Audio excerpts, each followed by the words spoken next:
Hello, students. This is a class for BA Part 2nd English Literature students. We are doing 2A Skylark Part 2, the poem by P.B. Shelley. We have already done the poem up to this part. The poet is giving a long list of his comparisons with the Skylark.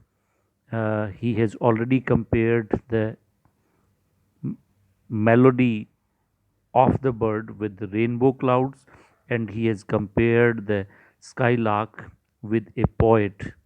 And now we move forward. We begin the poem from this stanza. Like a high-born maiden. Like है तो one more simile. He says the bird may be compared with a high-born maiden. You have already read, what thou art we know not. What is most like thee? The first two lines. What thou art we do not know. What is most like thee? इसके answer में the poet has given all these comparisons कि तुम्हारे जैसा क्या है. तो he says the bird may be compared with a high born maiden. Maiden means lady. So the bird may be compared with a high born lady. High born lady means a lady born in a royal family or an aristocratic family who lives in a palace tower, who lives in a building, big palace like building. So a high born maiden living in a palace tower, soothing her love laden soul. She is in love with someone and she is trying to relax her soul which is love laden, which is full of love, and it is loaded with love, and she must be bearing the pangs of love, sweet pain of love, to soothing her love laden soul in secret hour, secretly, in secret moments, when she is alone. Secret hour means when she is alone with music. And what she soothes with, the lady soothing her love laden soul with music sweet as love. So the poet has given comparison within a comparison. So music is as sweet as love, according to the poet. So the love is sweet, but so is music also. So he says, with music sweet as love, and this music, the ladies bar means the room, the chamber. Her her room is overflowing, which overflows with her bar. The music overflows her bar, overflows her chamber, her room. Room में music overflow कर रहा है. And ये overflow क्यों कर रहा है? Because the lady is trying to soothe her love laden soul. जब हम म्यूजिक सुनते हैं तो कहीं ना कहीं our love laden soul is relaxed. शायद सभी को गाने इसीलिए पसंद होते हैं. One more comparison in the next stanza. Like a glow worm golden. Like a glow worm golden. Glow worm जुगनू जो रात में चमकते हैं. Like a golden glow worm in A del. Dell means valley. In a valley of dews, dew drops. शबनम से भरी हुई, ओस से भरी हुई ऐसी वैली जिसमें बहुत सारे जुगनू तैर रहे हों, वैसा एनवायरनमेंट है.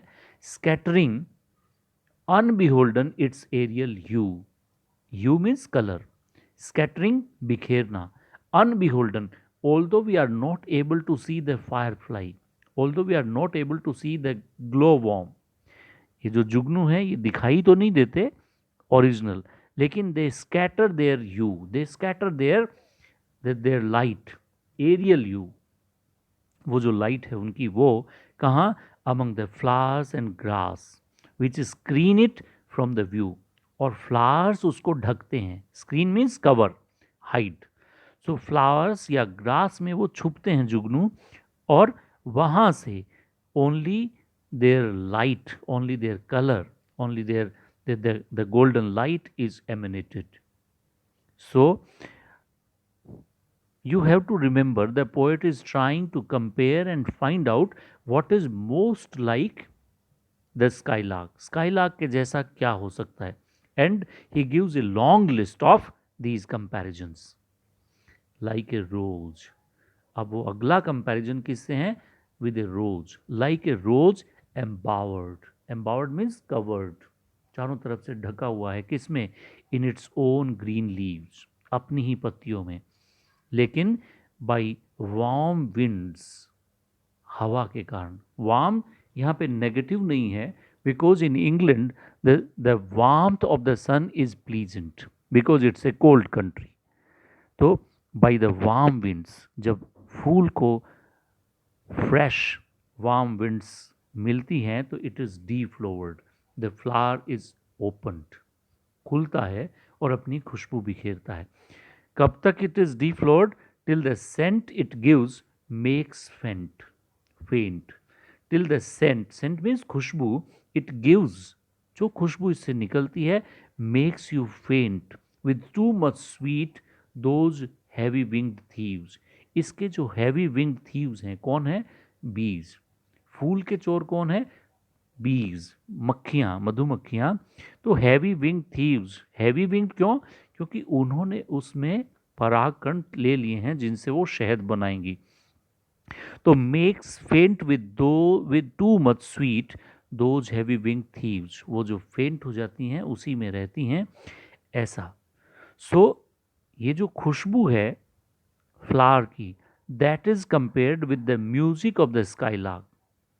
And it is so fascinating कि you forget everything else. Sound of vernal showers. Vernal means spring. The showers means rains. The rains of spring season on the twinkling grass. The sound of showers, rain in the spring season on the twinkling grass. Rain awakened flowers. और फूलों के ऊपर जो छोटे छोटे शबनम की बूंदें दिखती हैं, rain awakened flowers. All that ever was joyous. All these things, whatever he has talked about, अभी तक जितने comparisons उसने किए हैं, all that ever was joyous, जो कभी भी joyous रहा है, clear रहा है, and fresh रहा है, your music doth surpass. The poet says, I have thought about so many things to compare with the Skylark songs, but he says कि your music, that is to say Skylark's music, surpass. It goes beyond. ये it is extraordinary. वो उन सब से ऊपर है. The poet says. Teach us. तो जब जितने कंपैरिजन है उन सब कंपैरिजन से better when the poet finds that the song of Skylark is greater, better, sweeter, तो he says, ये सब सारा उसने जो तारीफ करी वो किस लिए करी? इसलिए करी ओड की, this is particularly you can say the style, कि first of all it admires the subject matter a lot and then there is a prayer. उसके बाद वो प्रेयर करता है. तो पहले तारीफ, जैसे अपन अपने हिम्स में, अपने भजन में पहले गॉड के लिए तारीफें होती हैं और लास्ट में अपन कहते हैं ना कि ये दे दीजिए, मन वांछित फल दे दीजिए, वैसे the poet also makes a request in this part. He says teach us spirit or bird. Spirit, he says, maybe it is not a bird only, it is a spirit, and spirit is, you can say, more supernatural in sound. So teach us spirit or bird. What sweet thoughts are thine? What are the sweet thoughts that you enjoy, because of which this sweetness in your music is possible? क्या है वो खूब sweet thoughts? I have never heard praise of love or wine that panted forth a flood of rapture so divine. On our earth, generally we believe that the songs written in praise of love are the best. They are very melodious, they are very rapturous, they are very divine. So they pant forth, they flow a flood of rapture. Rapture means extraordinary joy. वो खुशी की बाढ़ ला देते हैं, या they become so divine, वो divine लगते हैं। वो कौन से गाने होते हैं? The songs that we sing in praise of love. और दूसरा क्या सब्जेक्ट मैटर होता है? The songs written in praise of wine. Generally, the songs of wine are also so melodious, so beautifully written that they carry away you. They get you carried away. So he says, I have never heard the praise of love or wine that pant forth, that come forth, that flow forth a flood of rapture so divine. So divine means so divine that the bird skylark is pouring. इतनी divine जितनी skylark पोर कर रहा है, वैसी divine rapturous flood किसी भी love song या wine की प्रेज में लिखे हुए सॉन्ग में आई हैव नेवर हर्ड। या फिर हमारे कौन से सॉन्ग होते हैं जो अर्थ के सॉन्ग जिसमें ये रैप्चर मिलती है? आगे वो बात करता है in the next stanza. Chorus hymeneal. Chorus means group song. Hymeneal means Hymen is god of marriage. Hymeneal means the songs that are sung in group at the time of marriage. शादी के समय जो गीत गाए जाते हैं जिनमें pure Joy की बातें होती हैं, खुशियों की बातें होती हैं, वेल विशेज होती हैं, तो कोरस हाइमेनियल उनमें रैप्चर होता है, एक्सटेसी होती है, जॉय होती है। या फिर और triumphal chant. Chant means singing. Singing कैसी? ट्रायम्फल। Triumph means victory. जीत के समय जो गाने गाए जाते हैं उनमें भी there is rapture, there is extraordinary joy. खुशियाँ होती है, खुशियों से भरे होते हैं वो गीत भी। तो शादी के गीत हों, चाहे विजय के समय गाए जाने वाले गीत हों, मैच्ड विद दाइन, when they are matched means compared, when they are compared with thine means yours, with your music, with your songs, would be all but an empty want. It will all be only, but means only an empty want. ये सिर्फ खाली want की तरह से हैं, सिर्फ verbose हैं, बातें हैं, शब्द हैं, सिर्फ means they are not true. Ultimately वो सच्चे नहीं होते। क्यों? क्योंकि कोई भी जीत परमानेंट नहीं होती। और शादी में भी you can say the Joy at the time of celebration does not last for ever. हमेशा नहीं रहती है वो स्पिरिट मैच्ड विद योर। लेकिन स्काई लार्क के सॉन्ग में the poet feels that is continuously in the same manner, it is continuously so melodious, हमेशा वैसा ही मेलोडियस है।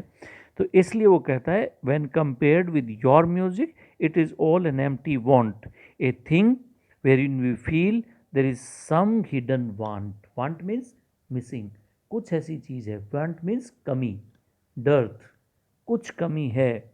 There is some hidden want, और वो कमी क्या है? हिडन है, nobody knows, we do not, we are not able to express that. कहीं ना कहीं कुछ कमी है। ट्रायम्फल चांट में, विक्ट्री के सॉन्ग्स में क्या कमी है? बिकॉज यू मे विन, आप जीत गए हैं युद्ध, you may have won the war, but actually you must have lost many of your soldiers, your friends, your relatives in the war. So even when you are chanting victorious songs, फिर भी you miss that. If you talk of marriage, आप बहुत खुश हैं, लेकिन you खुश हैं किस बात के लिए? Because you are going to build your own world. आप अपनी दुनिया बसाने जा रहे हैं, लेकिन you are leaving behind a world that was already there. आपकी अपनी दुनिया, उसको छोड़ के आगे निकल रहे हैं, तो there is something missing. So यहाँ पे whatever we sing of, कहीं ना कहीं कुछ मिसिंग, कुछ वांट, कुछ hidden want we always feel is there. We human beings have this kind of, you can say, lack. What objects are the fountain of thy happy strain? What objects?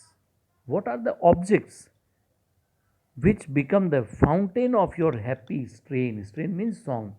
what are the themes? ऐसी क्या चीज़ हो सकती है? What is the object that makes you come with so beautiful, so happy songs? Spring. Fountain means स्रोत. ऐसा क्या स्रोत है तुम्हारी खुशी का? The poet wants to know. ऐसी कौन सी परमानेंट काइंड ऑफ खुशी हो सकती है जिससे स्काईलार्क इतना खुश होकर के गाता है? What objects are the fountains of your happy strain? The poet asks. हम लोग किसके बारे में गीत लिखते हैं? फील्ड्स, खेतों के बारे में, वेव्स, समुंदर के बारे में, माउंटेन्स, पहाड़ों के बारे में. तो कहता है what fields you are singing about, what waves, what oceans, what rivers, what streams you sing of, और what are the mountains about which you are singing. क्या ये वो हैं? क्या तुम्हारे ऑब्जेक्ट्स में तुम माउंटेन्स को, वेव्स को या फील्ड्स को गाते हो? व्हाट शेप्स ऑफ स्काई और प्लेन? क्या तुम्हारे सॉन्ग्स के ऑब्जेक्ट्स स्काई है, शेप ऑफ स्काई है, different clouds that make so beautiful shapes in the sky, और you are singing about plains, या सिर्फ धरातल की बात कर रहे हो? What love of your own kind? Sometimes या mostly we sing of love. हमारे जो गाने हैं वो जनरली किस पर बनते हैं? Of love. लेकिन हमारे लव में कहीं ना कहीं परमानेंस नहीं है. तो वो कहता कहीं what love of your own kind, क्या ये तुम्हारे अपने ही तरह का लव है? What love of your own kind, तुम्हारा अपना ही काइंड है. लव का मतलब it can not be matched with human love. It can not match, it can not B compared with human love. It must be your own special kind of love which gives you so much joy. What ignorance of pain. कहीं ना कहीं तुम्हारे songs में क्या है? Ignorance of pen भी है. कहीं कोई किसी तरह की पेन है ही नहीं. तो जब आप पेन्स नहीं जानते लाइफ में, तभी आप इतने खुश हो सकते हो. You can say it is pure joy. When you feel pure joy, when there is lack of pain, जब आपके जीवन में कष्ट हैं ही नहीं, तो वो आनंद की स्थिति है. तो वो कहता है may be you know that state of permanent joy where there is ignorance of pain. So this is the beautiful poem about the Skylark song, but actually you must be feeling that it is not actually the song of Skylark only. It is actually the poet's inquisitive nature. उसकी जिज्ञासु जानने वाली प्रवृत्ति है कि what can be the source of joy. वो उस खुशी को जानना चाहता है जिससे ये बर्ड इतना खुश है. With thy clear keen joins. तुम्हारी जॉय कैसी है? क्लियर है, कीन है मीन्स शार्प है. उससे languor can not be. Languor means थकान. Languor means when you are tired, exhaustion. So हम यहाँ खुश जब होते हैं तो even when we are happy, our happiness cannot last for long. लंबी नहीं चलती है. even you see, युद्ध जब चलता है तो उसके बाद लास्ट में जीतने के बाद यू फील टायर्ड.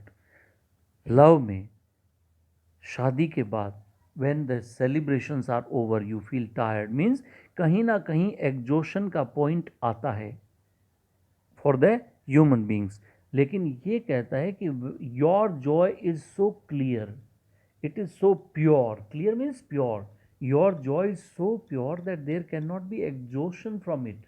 इतनी खुश कि because there is lack of pain, क्योंकि उसमें पेन जैसी कोई चीज़ है ही नहीं, इसलिए languor can not be. There can be no tiredness, there can not be any exhaustion.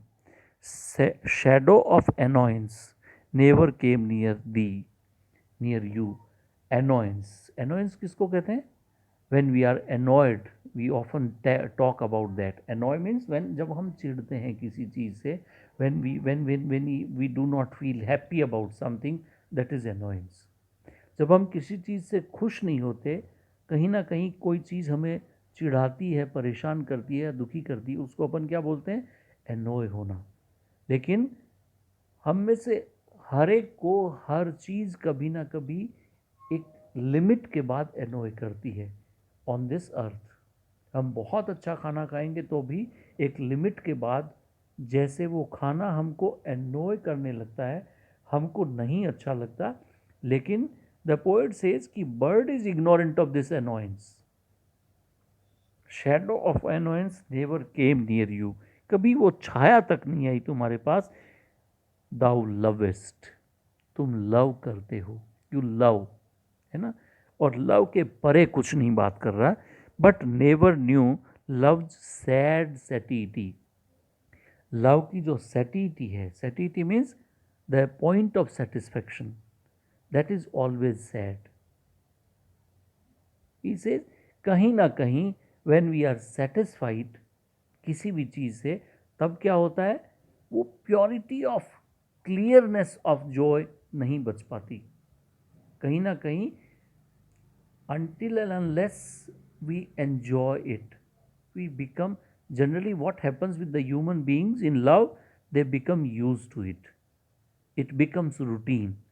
आप बहुत प्यार भी करते हैं किसी भी चीज़ को, लेकिन जब आप उसके साथ रहना शुरू कर देते हैं, for example you love music, you love eating, you love literature, when you start living with it, it becomes routine। ये कोई भी चीज़, when you love a woman also, when you love a man also, तो भी कहीं ना कहीं एक level पे द पोएट फील्स, कवि ये मान के चलता है कि there is sad satiety of our love, of earthly love. जो ह्यूमन लव है, जो अर्दली लव है, उसकी कहीं ना कहीं सैड सेटिटी है। क्यों है? Because we are made of senses. हम सब किससे बने हैं? सेंसेज से बने हैं। और हमारी जो सेंसेज हैं with the passage of time become dull, they become old. और एक सर्टेन एज के बाद we are not able to enjoy the sensual pleasures of any kind. इसलिए the poet reaches to this conclusion कि हमारा जो love है for anything on this earth has a sad satiety, उसकी satiety ultimately sad होती है। But you love and you know only loving, there is no sad satirity of your love, that perhaps is the reason, शायद वही एक reason है। क्यों? क्योंकि you do not have a sad satirity, you only love, इसलिए you can sing so melodiously devoid of any pain। तुम्हारे song में किसी तरह की कोई वो नहीं है, पेन की छाया भी, शेडो भी, इसलिए क्लियर कीन जॉइंस है, ऐसा द पोएट सेज। हम इस पार्ट को we will do up to this only, and we will do the rest of the poem in our next lecture। Thank you very much। If you have any problem, if you have any doubt, you can call me, you can WhatsApp me,